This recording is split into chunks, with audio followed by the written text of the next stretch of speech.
Don't you think it's time for the city of Savannah to have an honest tourism management plan? Let SCAD start paying its fair share? And the hospitality industry needs to increase its wages? The impacts of new growth should not cost residents. All local elected officials on council and commission should have term limits. We're working hard to accomplish these policies. We need your help. Please contribute whatever you can, $5, $10, or $20, by going to bettersavannah.org. Donate. Thank you.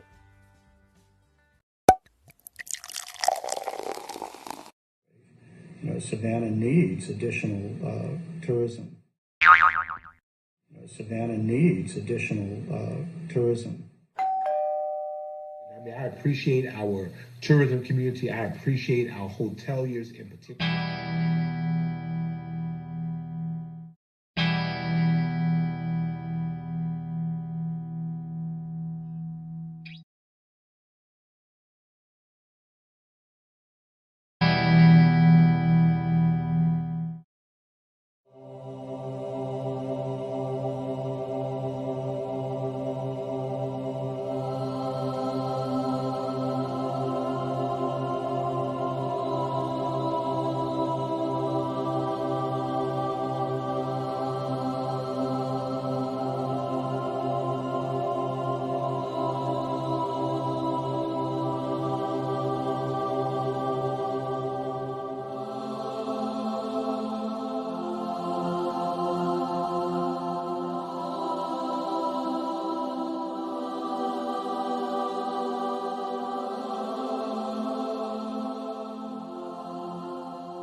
I'm not exactly sure about what it is. I'm not exactly sure why it is. But there has been a proliferation of homeless people, roofless neighbors in our streets, in our squares, throughout our community.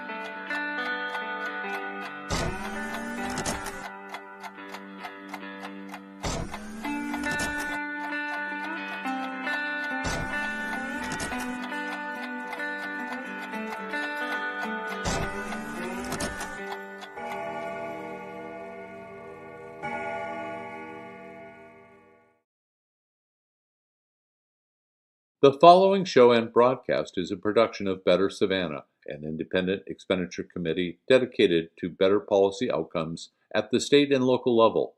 The views, opinions, and statements made by the hosts and/or their guests do not necessarily reflect the views of Better Savannah.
Nice. Hey, With Chuck. the ringtone to start the episode. Very nice. Well, listen, I'm turning it down so we don't get it.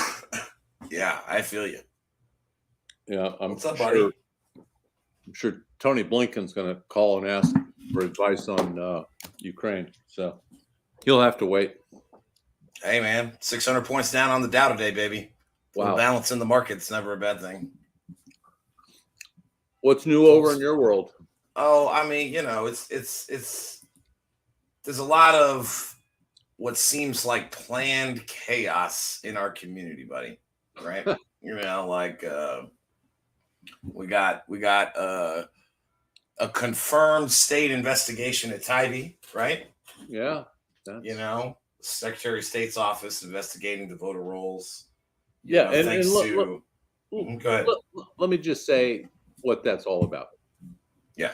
So viewers understand it. If every single person who is 18 or older and eligible to vote and a full-time resident at Tybee, there would be, if 100% registered, there'd be maybe 2,500 voters, probably a little south of that. Their voter rolls is 3,450 people. So every time there's an election, people are going, I don't know if I should trust it, because we have this 32% fattening factor of dead people, people that have moved, people that really don't live on Tybee except for a month a year. And you'll like this. I mean, the whole STVR industry is. That's what this is about. Yeah, well, I think they encouraged a lot of the people they sold investment property to register to vote at Tybee. We got nobody specific we're naming. I mean, it's a concept that appears to have been executed. That's all we're gonna say. Yeah. So I just want to put in the chat. Tomorrow afternoon is the hearing in Superior Court in Judge Lisa Colbert's courtroom. That's the link to her Vimeo page where you can watch the proceedings live. Right.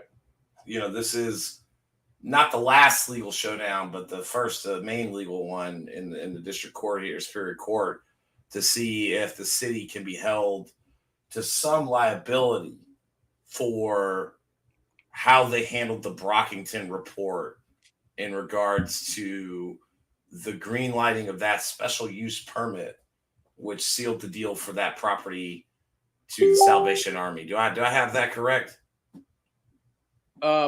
Yeah, you do have that correct. It backs up to Michael Brown in his last few months on the job as city manager. Said, I'll handle this. I hear council, you want the archaeological findings to be reviewed and signed off by the state of Georgia Department of Community Affairs. And in Department of Community Affairs is the correct person or department to make that approval or comment. And for whatever reason, they sent it to the Department of Fish and Game, Department of Natural Resources. Right. So, part of the suit says, hey, mandamus time here. You said you were going to send it to one department. You sent it to the wrong department. Right. And that department told the city, hey, we're probably not the best department. So nobody, it's kind of like the maps, the email address was bad. Sure. As far as we're concerned, it looks okay, but we're not the right group. So that wasn't ever disclosed to council and the community. That was like, well, we ticked that box. We sent it to Atlanta, even though it went to the wrong department. So, but we're still good. So it was sloppy. And I think the case is a good case. Well, I think responsibility can be had, in the court of public opinion and in the court of law. And I think if there's something that can be done, that will point the city towards a claim of liability, maybe there's more that can be done in the future, especially the rest of the property, right? That's still out there. Yeah. But before we go over to the remaining Sure. property, I don't think this is going to be a tough call for Judge Colbert. Well, and we always think they're easy calls. Well, some are, some aren't, and I think I'd be the first to say, yeah, that's a toughie or that's a coin toss. But let's look at the basic facts on this thing. Right. Staff in the community was said this is going to go to one department who is the right department. It did not go to that department. They were not the right department. So what's the downside for Judge Colbert to say, hey, you guys, send it over to the right department, please? This court orders you to do that. I don't think that's a big ask, to be honest with you, Chuck. Well, look, I think that I don't think she's the only judge that's going to end up weighing in on this. Let me just put it that way. Right. Right. I think even if the ruling does not go in our favor for the coalition, I think there's a likelihood that a higher court will end up hearing it. So, we'll see where that goes.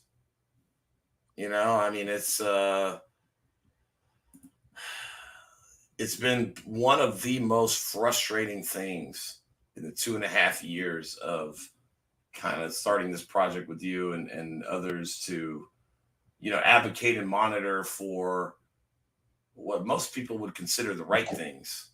What some may consider progressive things, but ultimately I feel like this is going to be one of 4 or 5 litmus tests for the next round of city elections, and how this case goes is extremely important to how those litmus tests get applied. Does that make sense? It does. It does. But I just want to illustrate something, and that is, I think by now, I think we're close to 1,000 supporters of the Weeping Time Coalition, maybe 800, 900. It's growing every day. There was a fabulous lecture last night at the Tybee Post Theater about the event and the property. And I just want to point out that the majority on council, they haven't said anything positive about the Weeping Time preservation effort, whether you're talking about the remaining property or the totality of the property. But by goodness, look at the energy that they expend on aluminum to-go cups, the arena. Yes. Kessler. Their priorities are pretty clear if you just step back and take stock of where they spend their time and their focus. They don't ever mention the Weeping Time.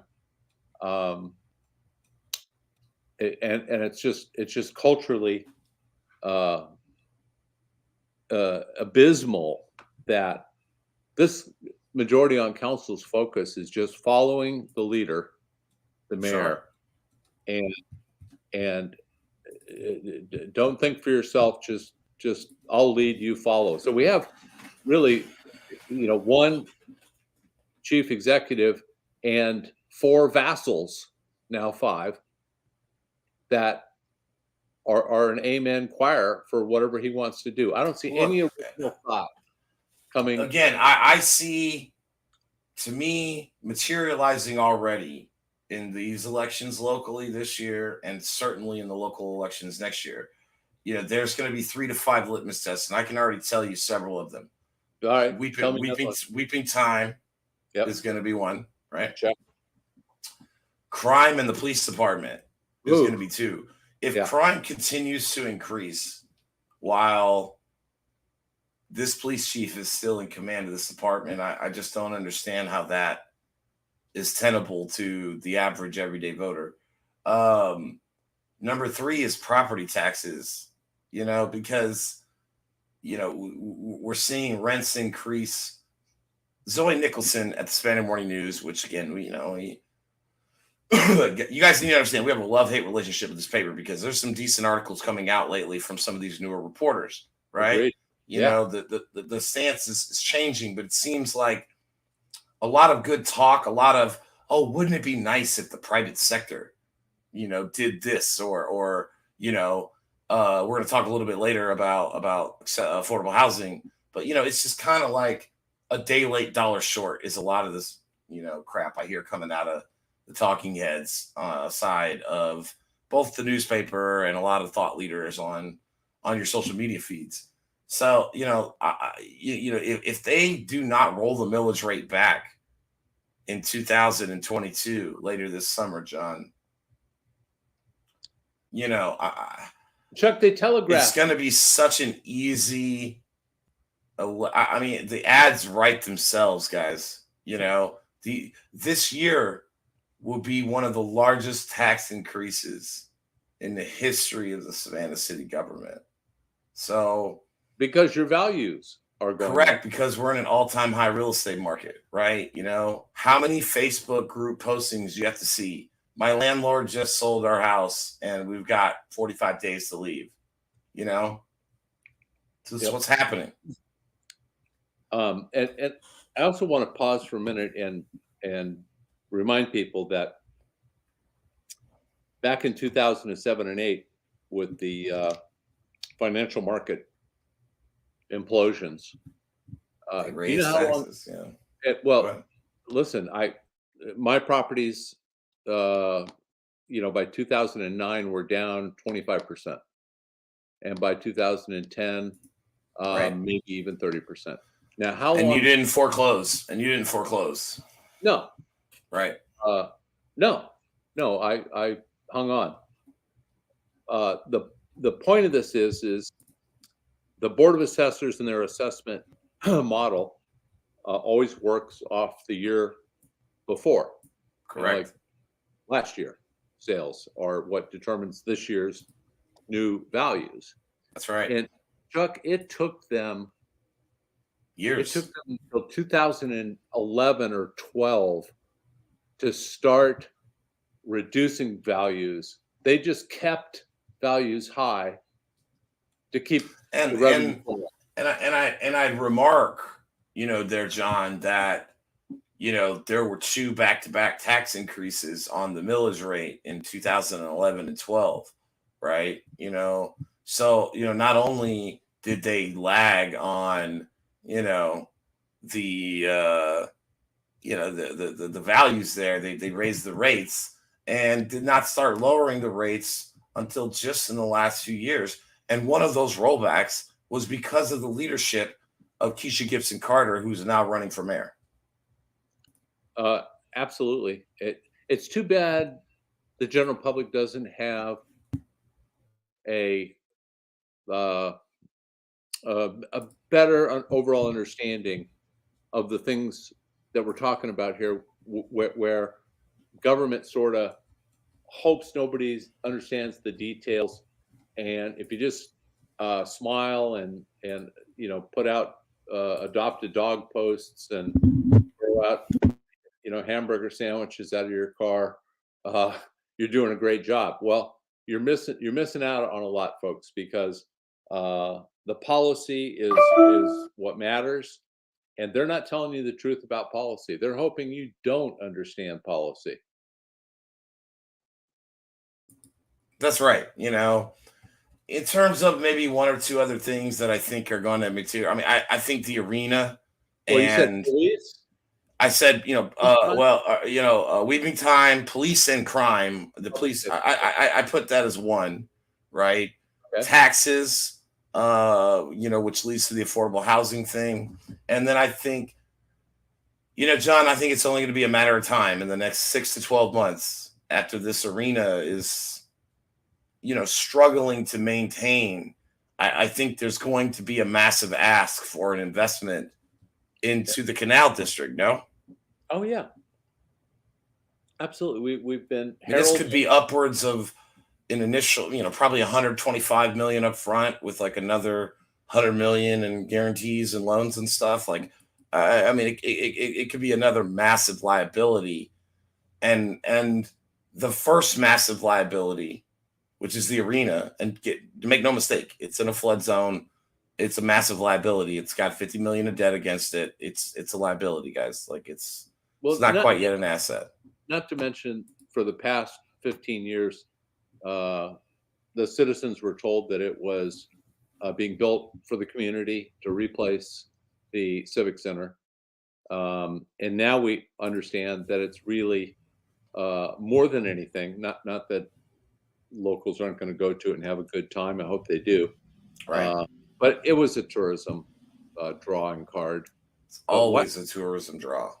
Why don't they just be honest with us and say, this is what it is. It's going to be really great for you and the convention and visitors who come to Savannah. That's correct. Yeah.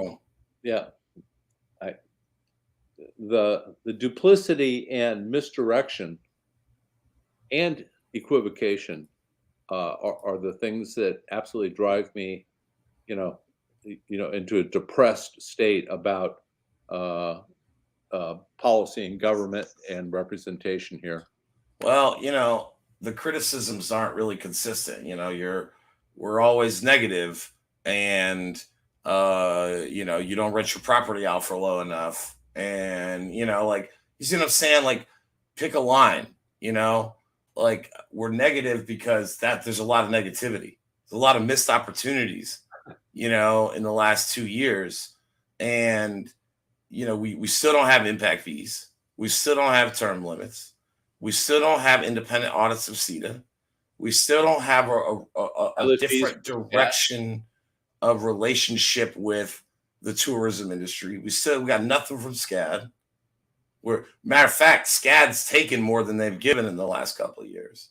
So but this is my point. The social media amen choir, that the sycophants that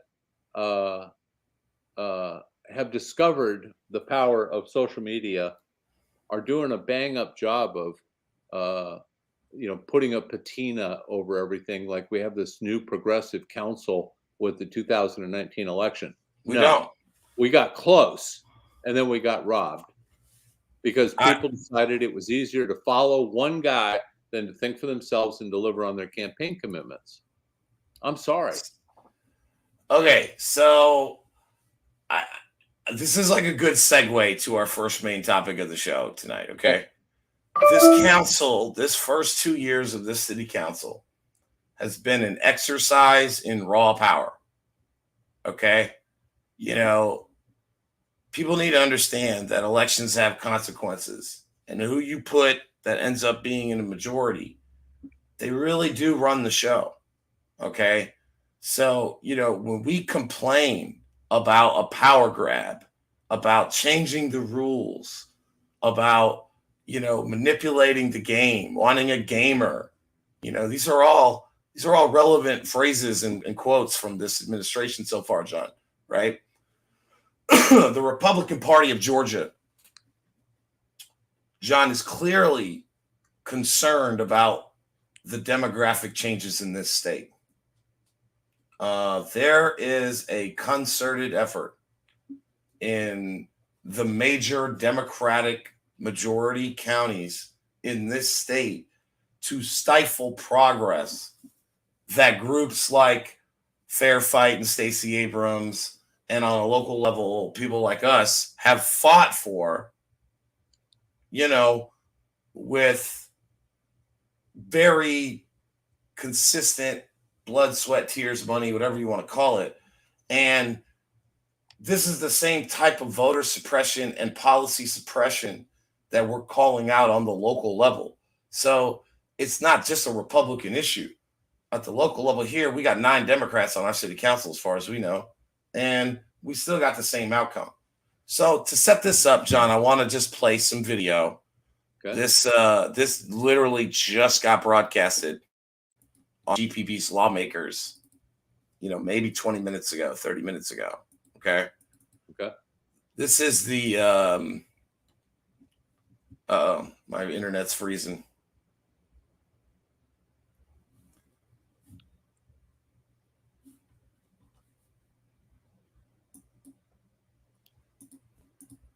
Sorry, my internet's freezing, John. Give me a second. All right. I got to get the right tab over here going. All right.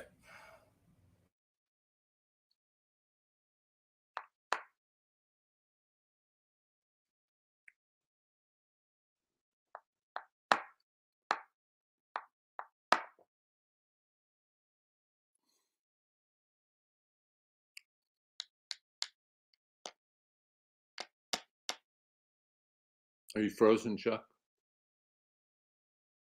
Yeah, your screen's. We're working on sorting this out, and we will be hopefully back on track in just a minute.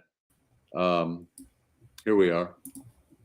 Sorry about that. I knew that was probably going to happen. I got kicked from the stream. Let me see if I can remove that one. All right, let me get this this going over here now, okay?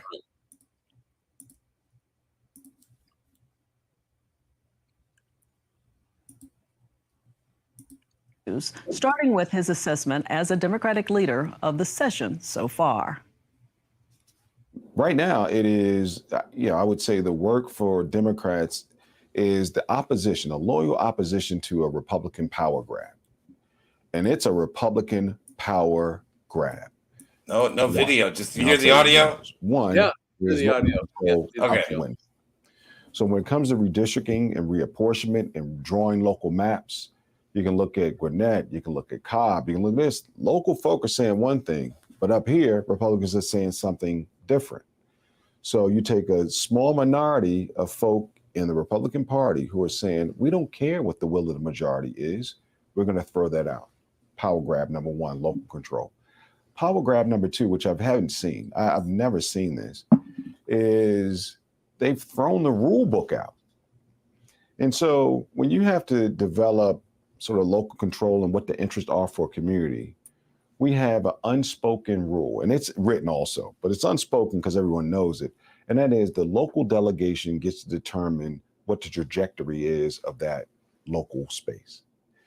And they have absolutely suspended that and said, no, we're not going to worry about local control anymore. No more home rule.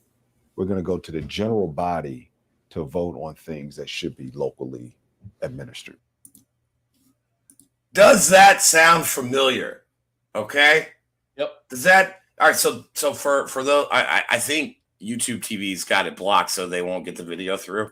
But that is the minority leader, state representative Beverly from Macon. He's the leader of the Democratic Minority Caucus in the state assembly in the House.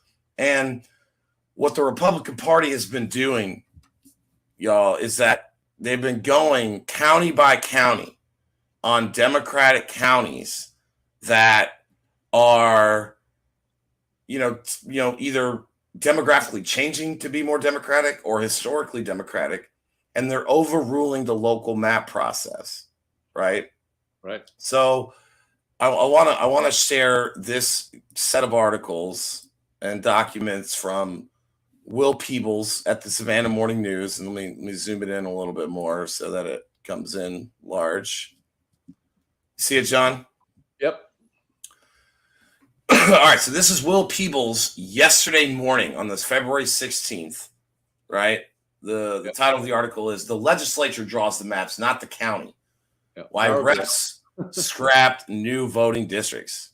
Okay. It starts saying, commission and school board sent the new maps for their blessing on the 28th with 2 weeks before the approval date, that they passed on the 11th without passage, without proposed changes, and without communication.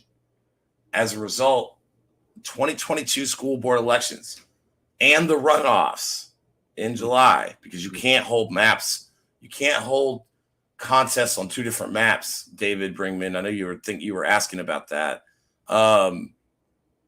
Will be held on the old maps because of the delay. All right. The delegation here has been historically gerrymandered. I mean, Joe Biden got 64% of this county. Okay. Yeah. And yet we have a 6-6. Really, actually, what we have is a 5-4 delegation. now because we got 2 Republican state senators and 3 and 3 on each party in the House. So the Republican Party didn't even have to overrule the delegation here because the delegation is run by Republicans. So there's just a bunch of miscommunication.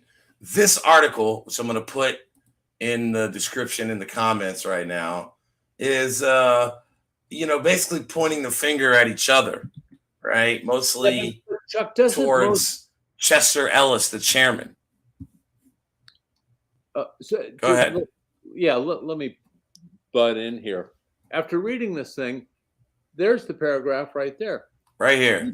This thing seems to be a dust-up. It's a Republican takeover from the local level. It's Pat Farrell and Helen Stone who represent areas, and they're getting the delegation to do what they couldn't do at the county commission because they were the 2 dissenting votes. You're right. I get it. I get what you're saying. Yeah, I think it's the tail wagging the dog here, and it looks like Ron and Petrie are going to stick up for their brethren, and we're going to run on the old maps. This guy's been in the legislature. For those of you who are listening only, I got a photo of Ron Stevens up on the screen here. This guy's been in the legislature since 1998. I can't believe he keeps getting reelected. Yeah, he's kind of Harry Reid of the Republican Party. Look at this typical, UGA Greek row wasted dude on Saturday afternoon looking Jesse Petrie right here. I mean, these are the people that are ruling from minority rule. So again, this is why I segued from what we were talking about in the city, John, because it's all the same to me. You know what I'm saying? Yeah. This type of shit is the same type of stuff that's going on in City Hall on a 6-3 divide there. So, don't call it a Republican thing only. It's bipartisan. It's everywhere. There's so much sleight of hand with local legislation in Atlanta. It's like, yes, because it can be local legislation or it can't. Gordon Matthews wanted to amend the charter quietly and yes, behind the scenes with yes. Ron. Where's the voice of Edna? I mean, why is she not? Tell me why District 3, this is the draft map from the NPC, by the way. It's on the screen. Why has District 3 been like this forever? I mean, this was your district, right, John? Yeah. Right? Because this shit has always been gerrymandered to just grab different communities. It never went. It's so poorly drawn. Right, but look where it's going. This is into Port Wentworth here. Yeah. It's poor. So this is the map that is up right now between these guys. It's basically, more Republican. It's helping out Farrell and Stone, who, nobody even ran against Pat Farrell last time. Well, it was already a safe district. I guess they're fighting over Dutch Island. I think it's in Stone's district, and she doesn't want it to. She wants to represent Dutch Island. She's got friends out there, I guess. I don't know. That's exactly right, Ramona. Greed and corruption has no political party or race, morally corrupt. That's right. It's just hard to get a fair shake on shit, Chuck, when you've got these shenanigans and these parlor tricks going on with the Republican majority in the delegation. And at the end of this article, Stevens says that he attempted on February 11th, but it wasn't delivered due to an error in the email address. I mean, that's my dog. No offense, Johnny boy. But I'm a boomer. Go ahead. This is like a boomer fucking moment. Edna Jackson is about to be 80 years old. God bless her. Ron Stevens is a few years younger than you, maybe. Right, John? Same age. Yeah, same age, right? Okay. Yeah, pushing 70, right? This is unacceptable in the year our Lord and Savior 2022. This is an unacceptable fucking excuse in government in 2022. In corporate America, this would not be accepted in corporate America. Let's just be real.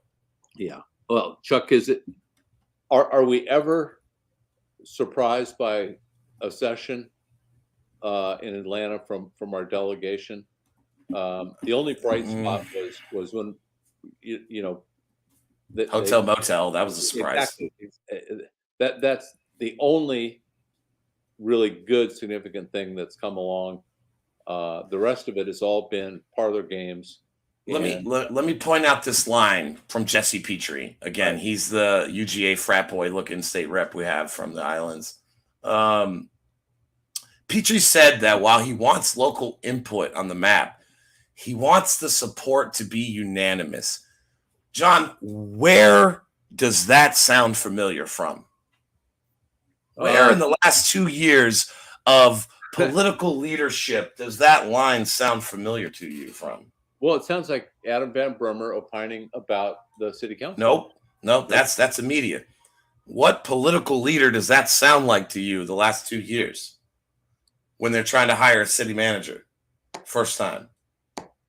Van Johnson. That's right. Yeah. Remember, we want a unanimous vote. Yeah, but I want a beginning on the second go with Jay Milder. I want a gamer, but I want a unanimous vote. So everybody's got to want a gamer. Right. Everybody's got to want what I want. Yeah, that sounds like it. Okay. All right. So that's the first article on the 16th. So this morning, right, Chester Ellis is firing back. Okay. So this is also Will Peebles, Savannah Morning News. Yeah. He's a longtime writer now. I think, probably coming up on 7, 8, 9, 10 years with the paper. Headline, Chatham chairman, we went by their rules when voting on redistricting maps. So the first article is the delegation breaking the news to the local media. Yeah, these maps aren't going to go through. And the second article is Chester Ellis, the leader of the county government, firing back, right? So these are just, media volleys from different power levels of government here. Chatham County Commission Chairman, let me just read the lead here. Chester Ellis on Wednesday defended the original redistricting map the commissioners approved in January after a series of miscommunications and disagreements delayed adoption of the new districts by the Georgia General Assembly. Quote, we followed everything they said for us to do. We didn't make up our rules. We went by their rules. We made it so it is lawful, and we made it to adhere to the numbers. We hired an independent party, the MPC. Questionably independent there. I don't know how independent. I don't know how independent that is when it's funded by the city and the county, and the commissioners are appointed by those same two boards. Yeah. All right, the MPC, not the school board, not the commission. All right, he said we want to make sure we meet the law, make sure you follow numbers, and they did that. All right, so who are we to believe, right? Do we believe that, a missed keystroke on an email is responsible for this not happening? That's a stretch. I think there's a bunch of false flags built into this from both sides. Yes. I think they wanted the old maps and for one more go. Yeah. You think that's what the play was? Yeah. Why? I don't know. I don't know if anybody's got a good answer to that. I would be interested to know. Yeah, would love to hear it. I'd like to hear your theories on why this map process was scuttled. Let me offer you my theory, John, because it does segue to our next topic. Okay. Yeah. My theory is that locally, just like statewide, these people are scared of the changes coming. There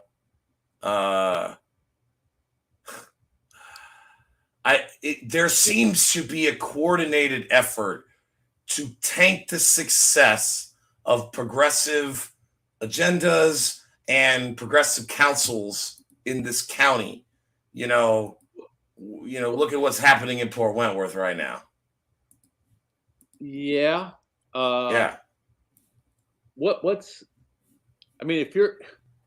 you're a woolly mammoth and the snowflakes are falling, you're not going to stop the snowfall. right? The ice No, age. no. They're woolly mammoths, and the snow has stopped falling. These fuckers are about to die off. Chuck, I want to be optimistic. It's hard, but I cannot tell you how different local government would be if Stacey Abrams was governor right now.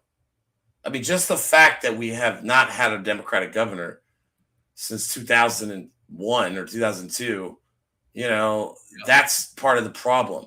And I think they know that they're a year or 2 or 4 away from losing that seat, and things are going to dramatically change. Because Roy Barnes? Roy Barnes, yeah, he lost to Sonny Perdue. Perdue 2 terms, Deal 2 terms, and now Kemp in his first term, right? Right. So, the maps are a big deal. The fact that these are not done in time is embarrassing. I think it looks bad for the county. I think it looks bad for the delegation. And I hope a Republican will run against Ron Stevens in this primary and accuse him of being more concerned about gambling bills than his obligation to the local redistricting process. Go ahead, John. Chuck, do you see the same sort of shenanigans just ahead of us with the city council maps? Or do you think they're going to play Oh, man. I don't believe the state has the ability to override as easily for the city. As a matter of fact, this is the first time the city of Savannah will redistrict without the pre-clearance requirement from the Voting Rights Act that was struck down in 2015, John. Okay. My thought process is that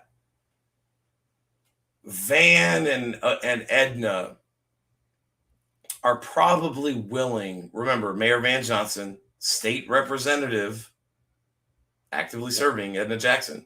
Right. My thought process is they would probably trade county maps for control of the city. Does that make sense? Yeah, and that helps me understand why there is there's no. Where's the circling of the wagons from preeminent leader Van Johnson, who is, Mr. Everything on every issue and has championed voting rights as mayor before? Where is he in terms of leadership on this issue right now? Is it because it's a chip on the table with the delegation? Carl Gilliard, Mallow, all the normal core Democrat voices in the delegation are not quoted, are not espousing some perspective on this. So maybe the deal is let me get this back on the screen here. The only legislator on record in this article is the one running for labor commissioner. It's Lester Jackson. God bless him. Absolutely. Typically, Jackson said the county redistricting bill is sent through the state house as local legislation, meaning only Chatham's legislators vote on the bill. Now the only way it's going to get through this session is if they vote on it as a statewide bill. So that's why I played that clip of Leader Beverly, at the top of this segment, because this is a county, a region by region approach from the state Republican leadership to undermine demographic changes in the state. And if past is prologue, the Democrats did this in the 90s and it backfires because demographics people are not buying a house thinking, how does this area vote? They're buying a house thinking like the school system, relation to job, quality of life, right? Yeah, well. Todd Holloway. Let me just tell you something, Todd. Sure. Roy Barnes lost the 2002 re-election for 2 reasons. Yeah. The flag is the first one. And the second one is that Roy Barnes was ahead of the curve on education reform. The reforms he was proposing for the teachers, they all bucked on him and endorsed a Republican. All of those reforms he proposed in 2002 are now standard in all 50 states. And as those 2 issues. as a footnote locally, he botched up the Daimler Chrysler Project Blue Belt mega site. Well, nobody has been good enough to get, Social Circle, Georgia, a town of 3,400 people, got the Rivian plant. Savannah didn't. I mean, that's amazing to me. Yeah. So go ahead. Go ahead. Yeah, you go ahead. Well, I was going to say, it blows my mind that one of the things that has done well in terms of economic development is film production. Yes. And that all happened with the state making film credits so juicy, so attractive. And what does CETA do, since they flounder on traditional core project development? They just swoop in and wrap their arms around film production and take credit for it. It's low-hanging fruit syndrome. All right. Well, lazy people. I mean, everybody's just playing the hand they're dealt, is what a lot of them would say. But it is what it is. I think there's a lot to still watch on this issue. But moving on, John. Yeah. Our second main topic is, reminiscent of what I was just saying. Like, there's a lot of pushback. What the hell is going on in Port Wentworth right now?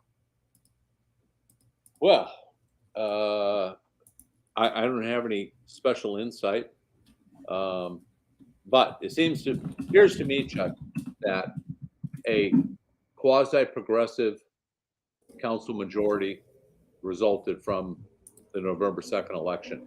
Correct. Which is completely counter intuitive to the old guard hold of council that had existed, for the last 2 or 3 decades.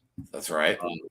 So this seems to me to be a mini revolution or revolt from the old guard to embarrass the new council and to send a broader message, Chuck, a chilling message across the rest of the county, that if you elect progressive members to any government, we can deal with it. We'll shut them out. We'll change the rules of council.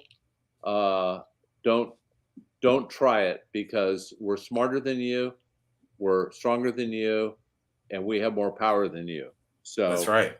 I think it's a terrible this time we're reading Nancy Guan, Savannah Morning News, who covers Port Wentworth. This starts February 11th, 6 days ago from when we're recording this episode, John. Yep. Title of the article: City of Port Wentworth thrown into further chaos after 6 employees resign. So essentially, the city manager resigned right in the middle of a work session like a week or 2 weeks ago. And now the top 6 of 7 clerks inside the city hall have also followed him, right? But Chuck, my read on the facts is he actually resigned 10 days earlier in a letter of January 27th. So it was planned. It was most definitely planned. Didn't tell anybody, and decided to act up at the last minute and say, "Oh, by the way, F you, I'm out of here, and I'm on vacation because I gave my notice 10 days ago." But none of you. Now, the city attorney resigned on the last day of the last council's term, already in December, right? So, there was already, trouble afoot. So, blaming this entire new council for this is very ridiculous. People were looking to leave. Okay. Well, they would stay as long as their friends stayed on council. Their friends did not return to council. This is not a big surprise. Maybe how sudden and how vocal it manifests. Here's the quote from Booth, the outgoing city manager. He's been city manager for 1 year and 2 months. Big tenure. Yeah. Said he's long had issues with council regarding communications, but he said last year's municipal elections marked a turning point. There's a constant threat that the council has a majority and can fire anybody, and that's why I resigned. Now, for your position, Mr. Booth, you're correct. They can fire you at any time, and they should be willing to express that to you if you're not willing to change to their new direction. It's called a board CEO relationship. It's very normal in the private sector, right? You either get with the new program or get out. So you did the right thing by resigning. You know, I will say, if the council is speaking with members of the city government below the city manager and speaking that way, that's potentially a problem, and then it needs to be dealt with. You know, but you know, this seems to be very much coordinated and planned. You know, a lot of these people have been in this career for 6 to 12 years. You don't leave a career that long without there being something on the other side or having thought it out and worked it out. So the idea that in 2.5 council meetings, this entire city government has decided they can't do it, I think that's a little ridiculous. Okay. Well, so look, go ahead. I'm not going to name names, but 6 out of, I don't know, what do they got? 9 key staffers.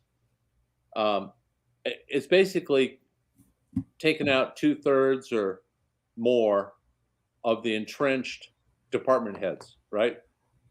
Yeah. If that happened in Savannah, wouldn't we be celebrating? Depends on which department heads. Depends on which department heads, to be honest with you. Well, there are a few that handle special projects and short-term vacation rental policies and whatnot. Chuck, I'd be fine if we cleaned house in the deep state under the gold dome here. I really would. I'm sure we could. You know, our bench is deep enough that fresh eyes, fresh thinking would suffice to make it through a transition. But how many times have we talked about those who shall remain nameless really being the shadow players in Savannah policy? Look at impact fees. They wanted to. I know. Let's stick with Port Wentworth for now. So fast forward a couple days to Friday. City names police chief as interim. Also Nancy Guan, February 14th, Friday. Matthew Libby appointed as interim city manager by Mayor Gary Norton solely, according to a release. Okay. Minority mayor. Yeah. He is a mayor who does not have a majority supporting his agenda. Right. It's important to note that Matthew Libby was previously fired as chief of police from this government, and then was by the minority mayor, appointed as interim city manager. Okay. Nancy goes on to say a new slate of council members were voted in during last year's November 2nd municipal runoffs, but rifts have ostensibly continued.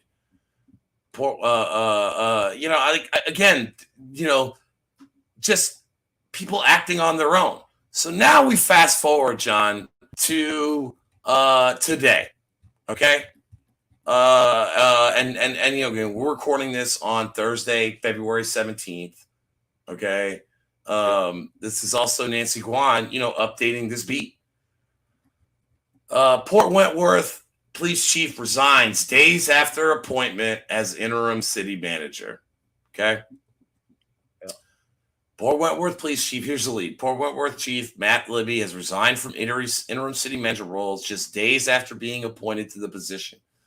The city manager post was left vacant after Edwin announced his and 6 other employees' resignations last week. Libby was appointed to fill the role as interim by Mayor Gary Norton on February 14th, according to a Port Wentworth Police Department press release. So not the city, but the police department is sending out press releases about who's running the city now over there. That is ridiculous. All right. It's Franco's Spain, Chuck. It's 1936. It's Franco's Spain. Oh, it's very much through the looking glass. However, she continues, however, in an email to Norton dated February 15th, where Libby requested that his last day be on February 25th and that he resume his duties as police chief. Quote, this request is due in part to the inability to complete my duties without interference, Libby wrote. So, like, there's a pattern. There's a pattern here, John, right? Yeah. All of these people are saying that council is steadily interfering with their jobs and they can't do it. Like, again, this looks like I hate to say it. I know that you're reading a 1619 project right now, John, but this seems like a blatant white supremacist backroom cooked coordination to make this council look like idiots. I just refuse to believe that the entire council is participating in this behavior. Maybe there's one or two members, but that is not good enough. No, there's a new majority that wants to change things for the better, I think. Yes. Protecting neighborhoods, not letting warehouses go up everywhere and anywhere. Kind of redefining the relationship with. Let me read on, okay? Because this gets way worse. Okay. So he describes in the email, this is Matt Libby, outgoing interim police city manager, who's the police chief. He then describes his email correspondence with Councilmember Thomas Barbie, in which Barbie requested the letter from former city manager appointing Libby to the interim role because. Completely reasonable. Yes, a completely reasonable request. If you're defining that as interference, well, you just don't like black people, Matt Libby. Yeah. Okay, I mean, that's really what this comes down to.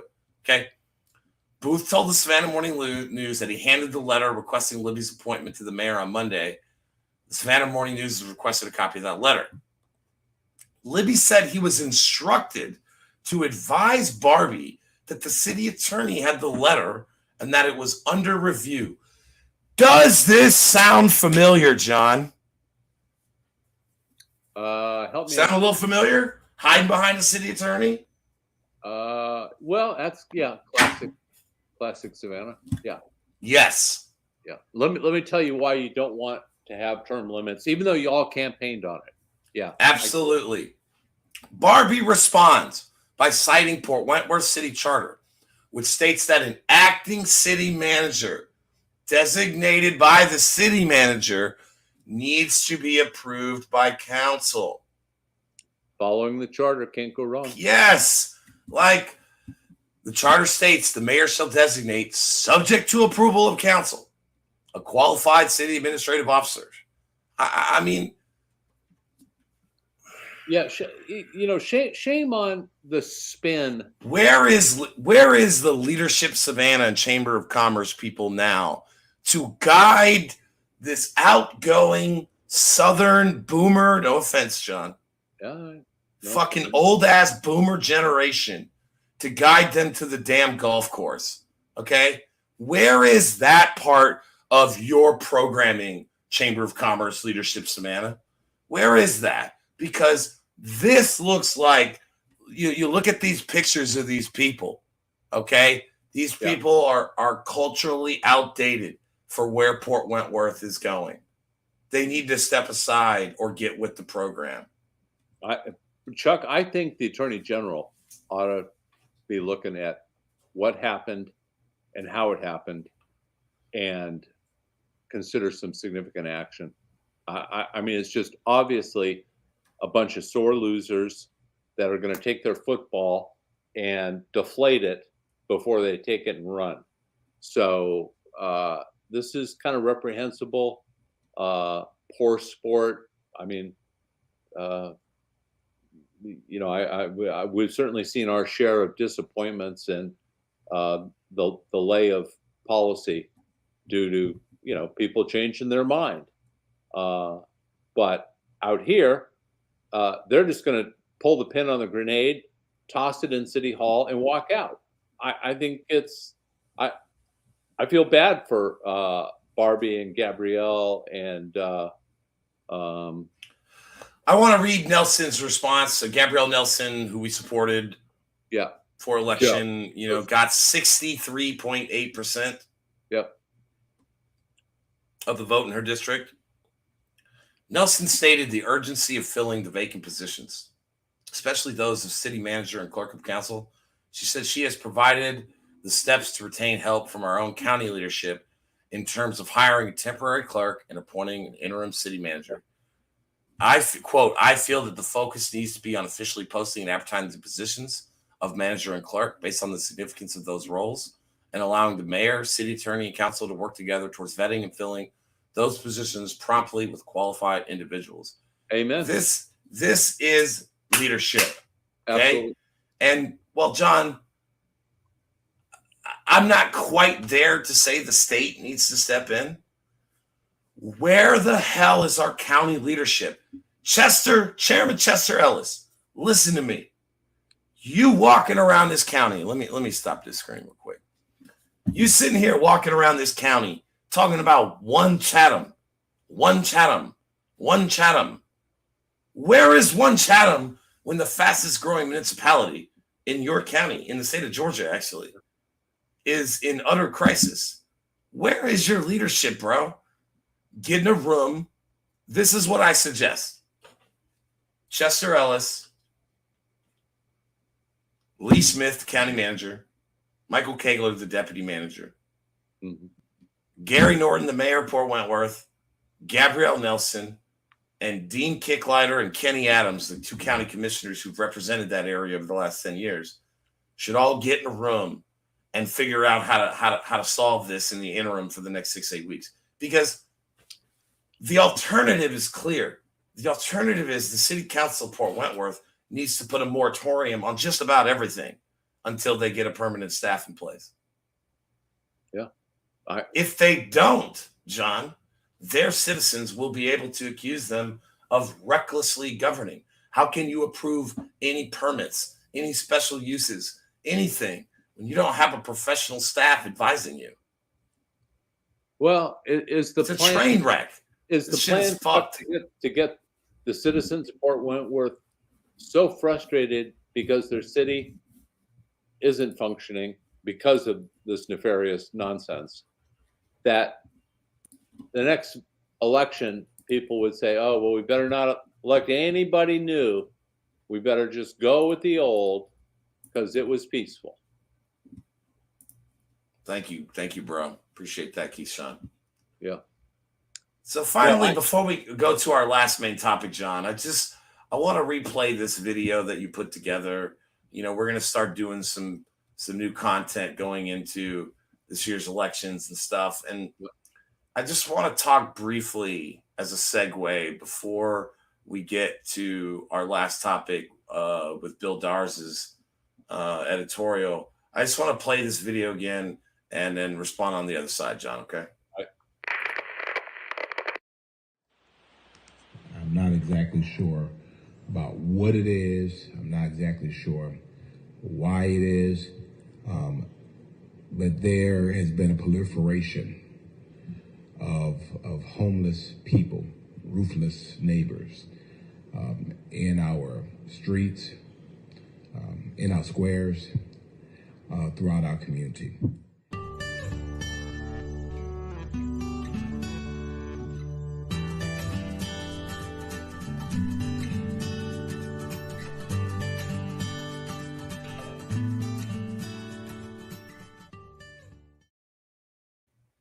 So that's a new little spot, we're rolling out tonight on the show. John, you and I have been doing this project, especially in this podcast the last 2 years now. And, but we started really probably around Deloach's first year in office, John. 2015. Yeah, that was when Deloach got elected, right? And so I think it just pains me to see this. Who could have saw this coming? You remember when Donald Trump got into office, John, and they were trying to repeal the American, Health Care Act, the Obamacare, right? Yeah. And remember John McCain came in and did the thumbs down at the end. And Donald Trump was quoted as saying, "Oh, healthcare reform. Who could have known it would be this hard?" You know? Right. That's how I feel about Mayor Van Johnson talking about homelessness. Dude, you've been on council 16 years before this term, right? Yeah. People like John and I were warning you about the following at least since 2015, actively full-time. What were we warning about in regardless of homelessness, John? Overinvestment in tourism. Yep. Right? Low wages. Short-term vacation rentals, absorbing housing supply. Yep. Right? Gentrification. SCAD as part of that gentrification. SCAD, right? You know, all that. We've been yelling at you, Van, from the sidelines. And now it's please think about the homeless. Well, it falls on deaf ears on this broadcast. I'll tell you that. There's a little bit after the clip that you played. Yes. It's one of the comments that is so frequently keep going around, and that is, but of course we're not unique. This is happening all across America. It's like the shootings, the homicides. It's not as bad as you think because everybody else is experiencing the same sort of surge in gun violence and homicides, and now affordable housing. It's kind of like the arena. When there's some criticism on some aspect of the arena, whether it's from the concept to detail, they immediately say that it wasn't our project. We're just finishing it. Okay, so we're equivocating here. We didn't drive this bus, but now we got to wash it and gas it up. Likewise, conversely, when there's something positive attached or mentioned to the arena project, oh, they own it, baby. Oh yeah, this is our project. So it's this lack of honest assimilation and acceptance and responsibility. The politics of this council, on the majority on this council, is prevarication and equivocation. They want it both ways is the simplest way of putting it, you know, and that's just, you know, there are institutions and people in place to make sure you can't have it both ways. Yeah. So that's not how life is. And no, stop posting pictures of lost puppies and do your fucking job. Yes. So our last topic, our last reading for the night, John, comes from the day late, dollar short variety. Okay. This is our old pal, Bill Dawers. Okay. City Talk columnist, Savannah Morning News.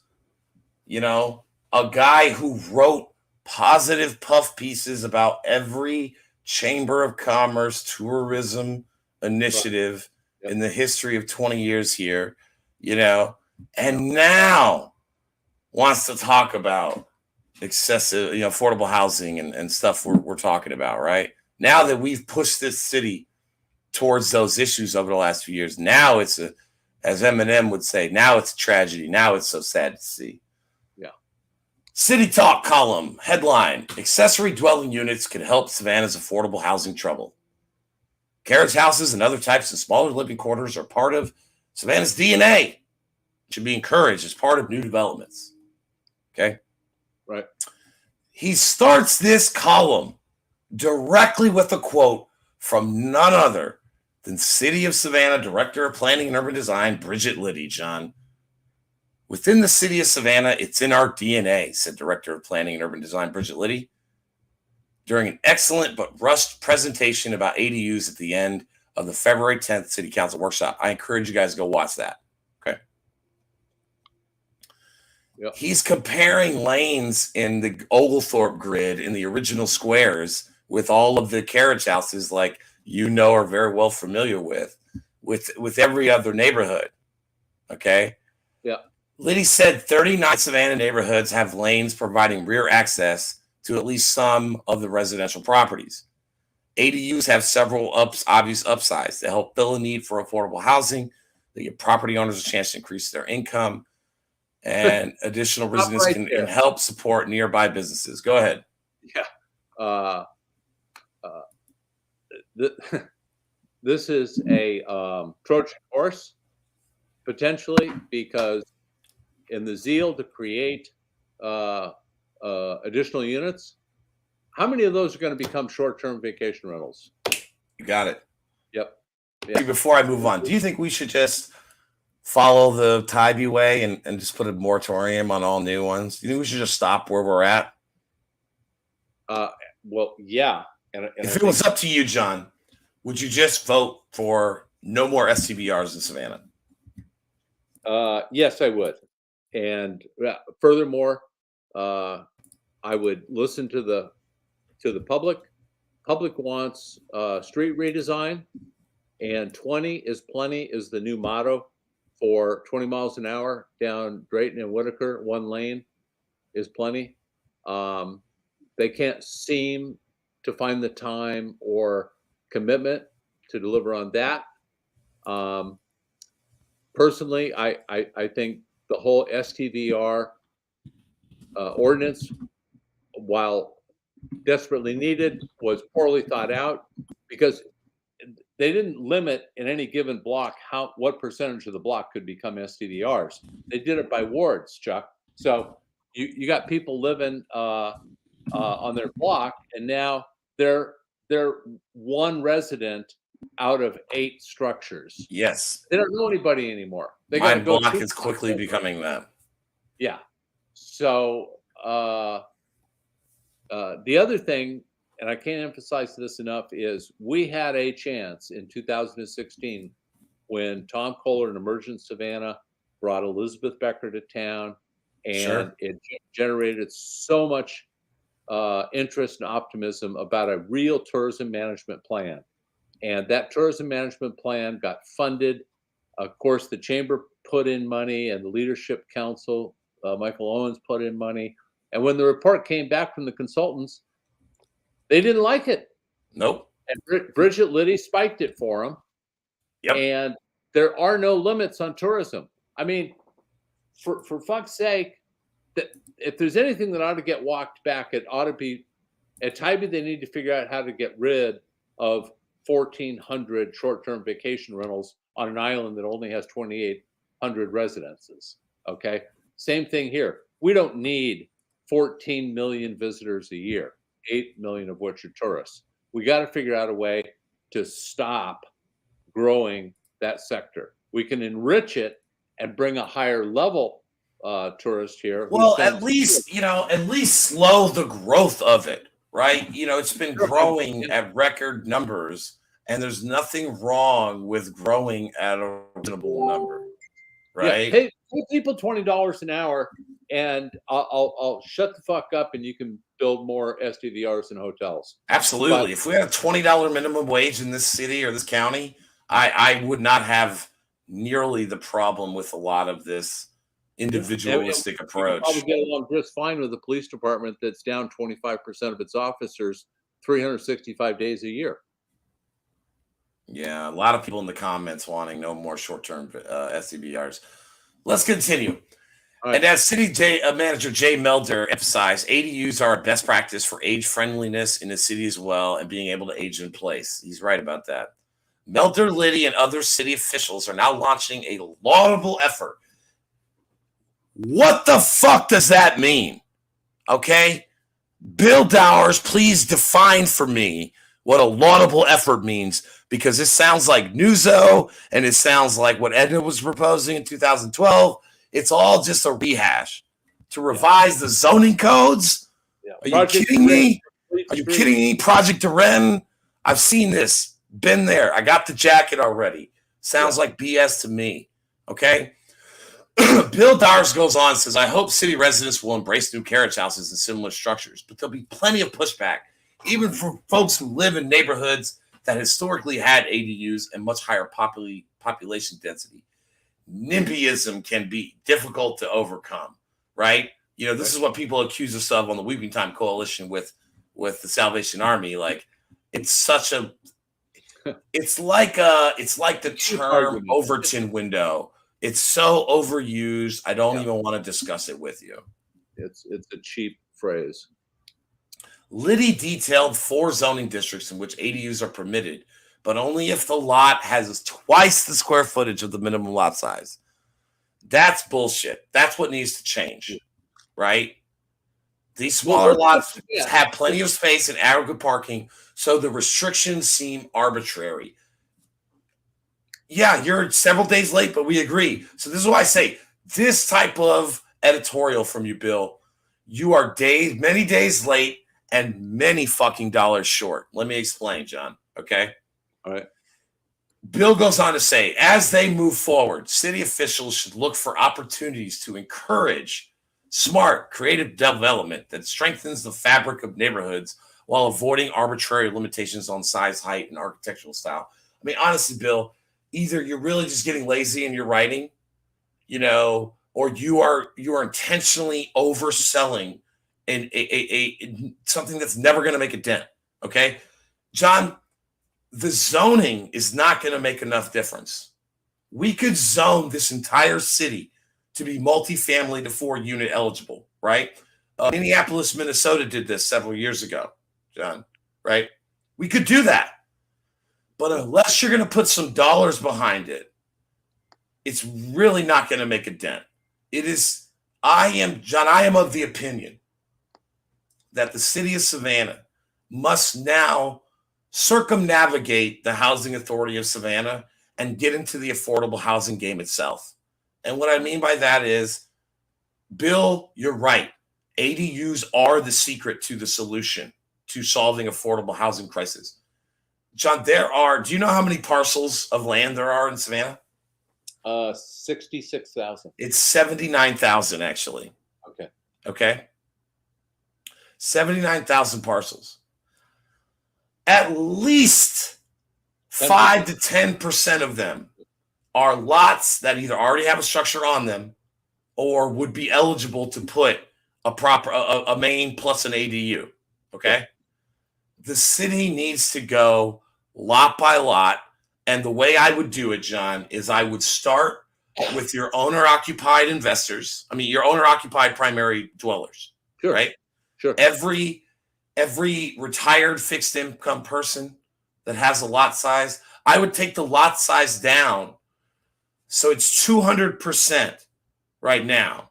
Mm-hmm. I would take that lot size for certain size accessory units, like say above 900 square feet. Well, they're talking about 400 square feet here, Chuck. Right. That's what I'm saying, though. So for like a structure that is 1,000 square feet as an accessory dwelling unit, that probably does need 100 to 110% lot That's a coverage. whole house.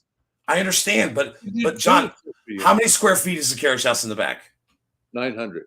That's what I'm talking about, right? So for a structure like that, you probably need like 100% lot coverage. But for a structure of 400 feet, you should be able to take it down to 75. Yeah, be aggressive, you know? This whole like city staffers are currently researching and want to begin a community engagement process with district meetings and public surveys, a draft ordinance. This all just sounds like more bullshit. These are the city planners that brought you the STVR ordinance that didn't think about concentrations on any given block. These are the city staffers that spiked a legitimate, rational, reasonable, and helpful tourism management plan because their buddies at the Chamber of Visit Savannah weren't happy with it. Let me give a great correlation. Yeah. This is like all of the media and intelligence and former military people who talked us into the Iraq war, trying to tell us what we should be doing with Ukraine and Russia right now. You know, like, Bill, how can you fucking trust these people that have been in the city government for 15, 20 years and have failed over and over and over again, that you're just hopeful these zoning changes are going to be the solution? The city needs to fund it. Honestly, if I was running for mayor right now, just free 2 cents to everybody out there, I'd run on $100 million referendum bond for affordable housing. And I would take $75 million of that money and I would fund mortgages, subsidized mortgages for these owners, especially owner-occupied owners, right, John? And I would fund the private sector development of these ADUs, and I would make it so we do it in a span of 3 years. And, you know, because if you build 2,000 ADU structures in 3 years, that will move the equilibrium. This is about markets as much as it is about political and government leadership. The market has changed. Inventory is at all-time lows. Demand for rent and for buying is at all-time highs. We don't have a market that will support housing. The city has to do it itself. And the way you do it is by partnering with these owners of these properties and getting them to have skin in the game. I've said this to people in the city. If the city over a 4-year period, John, did 2,000 of these deals, another 2 years after that 4 years, when all those loans have matured with seasoning, the city could sell off the servicing of that and get out and pay that bond off, and the credit rating would be the same as it is today. Okay? So Chuck, you think I know you've skimmed it. I think Bill Dawers is full of shit. That's what I think. But what were you going to ask me? Well, now, Bill Dawers is optimistic and we are pessimistic, Chuck. Well, I think he is intentionally optimistic. I think he is Dan Rather. It's Dan Rather in 04, buddy. You know, where do you point the camera? What are you supposed to write? The establishment people tell him. I'm just saying, man, like, I don't see a difference. I just don't respect this type of journalism. Listen, it's frustrating being right over and over and over again while you're being told and criticized that you're mean, you're bitter, you're wrong. We're negative. We're just negative. Yeah. You know, I feel like Malcolm X and Martin Luther King were negative. You know, I feel like anybody who pushes things, it's like that commercial Steve Jobs said, right? You know, like, here's to the crazy ones. You know, the ones who are crazy enough to think they can change the direction of the history of this local area we're in, Savannah, Georgia, Chatham County, Coastal Empire, whatever you want to call it, are the ones who do. Listen, any reasonable, objective person that's been here for 10 years or longer will tell you that the lack of progress here is stunningly amazing. Nothing really changes. The rhetoric changes. The happy quotient changes. But the reality does not shift but a couple of degrees. Bill, you're welcome to come on and defend yourself, but let me frame it in a fair way. Spend 3 hours reading Bill Dawers articles for the last 15 years and spend another 5 or 6 hours. John, this is episode 74. I mean, we are 26 episodes away from 100, man. We put a lot into this. If you would watch all 74 of our episodes detailing these policy objectives and this stuff versus reading 10 or 15 years of his articles, you'd see one entity is shellacking for the establishment, and this entity is challenging them. Yeah, and we see what happens when they get challenged, where they think they're losing at Port Wentworth. They just all take their ball and go home. Yeah, and if there's a way to get to the points that we get to and hammer on episode after episode, year after year, and make it more palatable for you out there, tell us what to do. Because we're not negative just to be negative. There's real reasons, and they ought to be self-evident to you, unless you just want to be blindly optimistic. And everybody salutes the mayor's affordable housing task force recommendations. Chuck, it's a 10-year plan. There's no adjustment or compensation in the plan for the attrition over 10 years. It's like everything's going to improve in year 1, and by year 10 we're going to have the number of units that we need to have. Yeah, but by the time you get there, you're another 2,000 short because of inflation. It's like community policing. How many election cycles have we been promised community policing? Ever since broken windows came out, 20 years ago. And to this day, we still have a police department that is chronically 15 to 20% understaffed, underfunded, and it's not even a staff number that factors in tourists and students and all that stuff. So, yeah, you believe your social media leaders, and good luck. Well, look, guys, we are going into an election season. We are 4 weeks exactly tomorrow away from qualifying ending, John. Okay. Wow. So we will know what these elections really look like. Our candidate interviews are going to cycle up. If you really like this content, support what we're talking about, trying to get accomplished, join us. We've got a Facebook group with 30 people that are, believing in the same stuff you are. We do special episodes just for our members. A lot of these candidate interviews that we're going to do are going to be available to our membership group first, right? They're going to be there for a few days before we play them in a sequenced order for the public. So you can join us 2 ways. You can go to www.bettersavannah.org, or you can go to patreon.com/bettersavannah and join us there. I'll get you an invite to the membership group either way.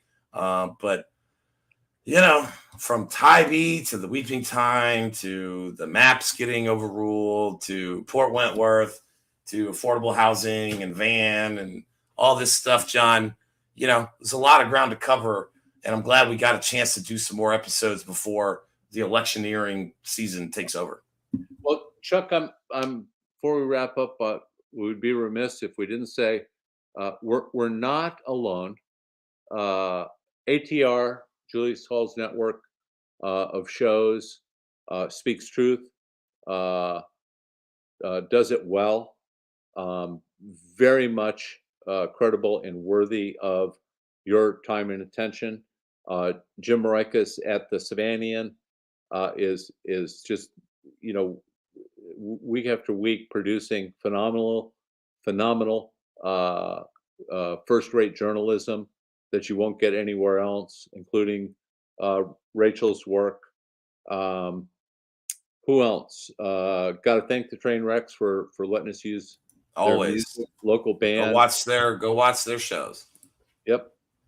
Support the people who believe in a better Savannah, and we'll see you on the next episode. Absolutely. Listen to Candidly Keyshawn Mondays on the ATR network and Alicia Miller Blakely on her pages on Tuesdays.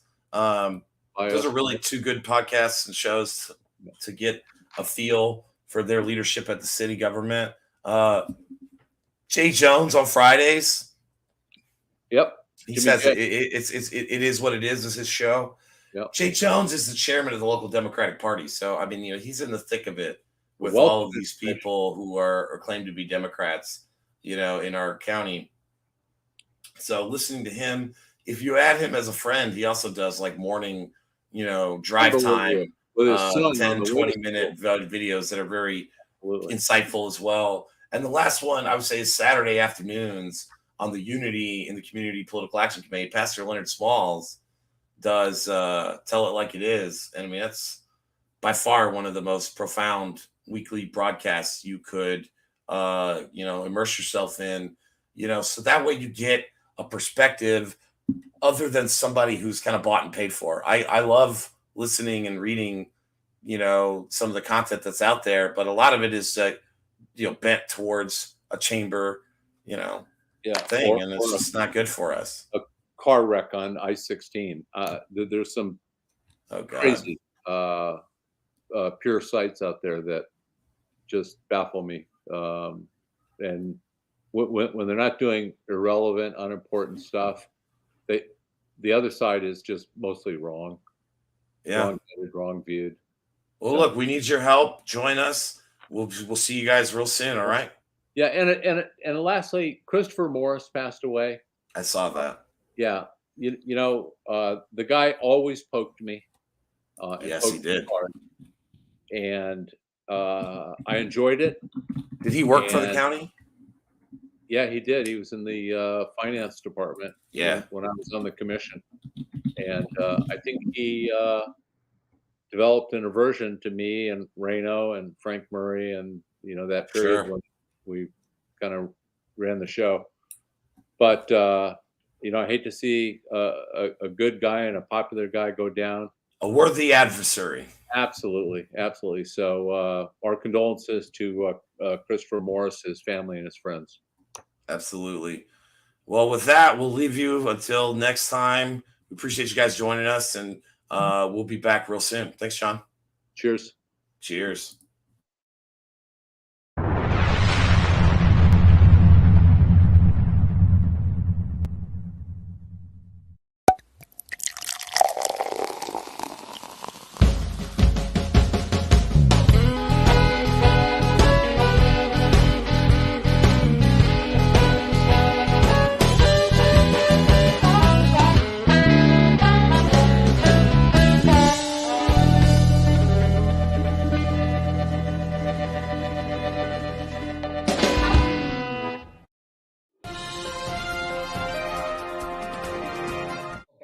This is the Council of Change, and we are bringing that. Today is delivery day. We're out here delivering the pilot to-go cups. So I'll see you all out there. I'm going to go rock this delivery. Come out and enjoy the aluminum to-go cups, and we'll be launching these bad boys next week. I'll see you out there soon.